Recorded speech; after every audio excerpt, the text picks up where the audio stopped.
एक जंगल में पहाड़ की चोटी पर एक किला बना था। किले के एक कोने के साथ बाहर की ओर एक ऊंचा विशाल देवदार का पेड़ था। किले में उस राज्य की सेना की एक टुकड़ी तैनात थी। देवदार के पेड़ पर एक उल्लू रहता था।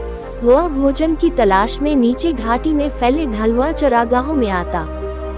चरागाहों की लंबी घासों व झाड़ियों में कई छोटे मोटे जीव व कीट पतंगे मिलते, जिन्हें उल्लू भोजन बनाता। निकट ही एक बड़ी झील थी, जिसमें हंसों का निवास था। उल्लू पेड़ पर बैठा झील को निहारा करता। उसे हंसों का तैरना व उड़ना मंत्रमुग्ध करता।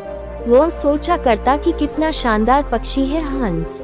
एकदम दूध सा सफेद, गुलगुला शरीर, सुराहीदार गर्दन, सुंदर मुख व तेजस्वी आंखें। उसकी बड़ी इच्छा होती किसी हंस से उसकी दोस्ती हो जाए।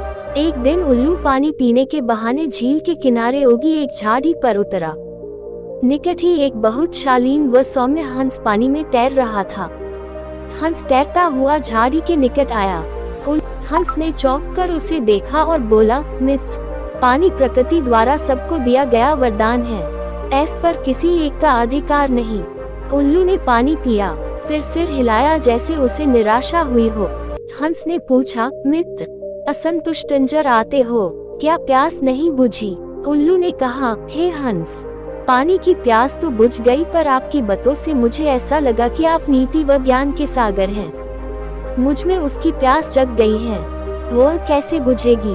हंस मुस्कुराया, मित्र, आप कभी भी यहाँ आ सकते हैं। हम बातें करेंगे। इस प्रकार मैं जो जानता हूँ वह आपका हो जाएगा और मैं भी आपसे कुछ सीखूंगा। इसके पश्चात हंस व उल्लू रोज मिलने लगे। एक दिन हंस ने उल्लू को बता दिया कि वह वास्तव में हंसों का राजा हंसराज है। अपना असली परिचय देने के बाद हंस अपने मित्र को निमंत्रण देकर अपने घर ले गया। शाही ठाठ थे। खाने के लिए कमल व नरगिस के फूलों के व्यंजन परोसे गए और जाने क्या क्या दुर्लभ खाद्य थे, उल्लू को पता ही नहीं लगा। बाद में सौंफ इलायची की जगह मोती पेश किए गए। उल्लू दंग रह गया। अब हंसराज उल्लू को महल में ले जाकर खिलाने पिलाने लगा। रोज दावत उठती। उसे डर लगने लगा कि किसी दिन साधारण उल्लू समझकर हंसराज दोस्ती न तोड़ ले। इसलिए स्वयं को कंसराज की बराबरी का बनाए रखने के लिए उसने झूठ मूठ कह दिया कि वह भी उल्लुओं का राजा उल्लूक राज है। झूठ कहने के बाद उल्लू को लगा कि उसका भी फर्ज बनता है कि हंसराज को अपने घर बुलाए। एक दिन उल्लू ने दुर्ग के भीतर होने वाली गतिविधियों को गौर से देखा और उसके दिमाग में एक युक्ति आई।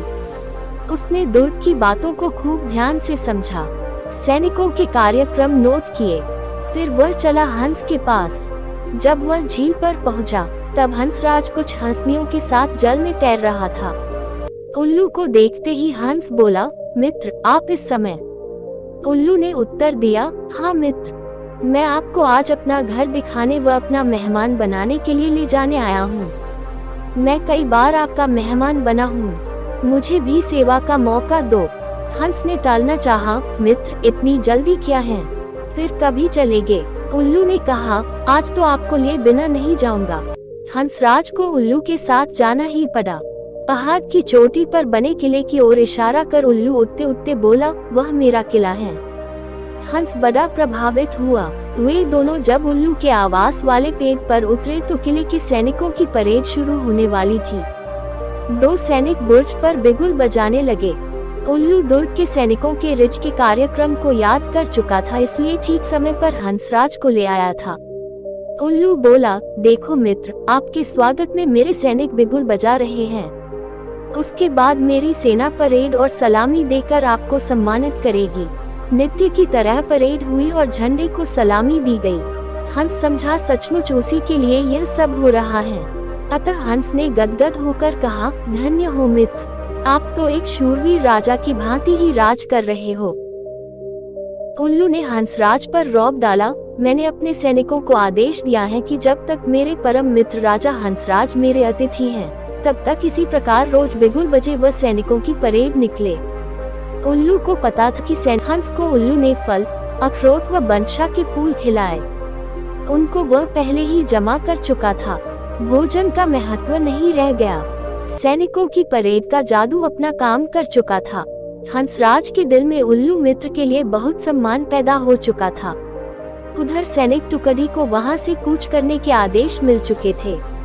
दूसरे दिन सैनिक अपना सामान समेटकर जाने लगे तो हंस ने कहा, मित्र देखो, आपके सैनिक आपकी आज्ञा लिए बिना कहीं जा रहे हैं। उल्लू हड़बड़ा कर बोला, किसी ने उन्हें गलत आदेश दिया होगा, मैं अभी रोकता हूँ उन्हें। ऐसा कह वह करने लगा। सैनिकों ने उल्लू का घुघुआना सुना व अपशकुन समझकर जाना स्थगित कर दिया। दूसरे दिन फिर वही हुआ। सैनिक जाने लगे तो उल्लू घुघुआया। सैनिकों के नायक ने क्रोधित होकर सैनिकों को मनहूस उल्लू को तीर मारने का आदेश दिया।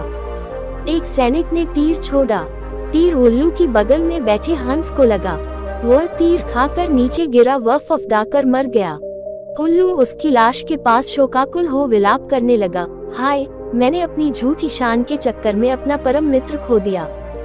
धिक्कार है मुझे। उल्लू को आसपास की खबर से बेसुध होकर रोते देखकर एक सियार उस पर झपटा और उसका काम तमाम कर दिया। सीखा, झूठी शान बहुत महंगी पती है। कभी भी झूठी शान के चक्कर में मत पड़ो।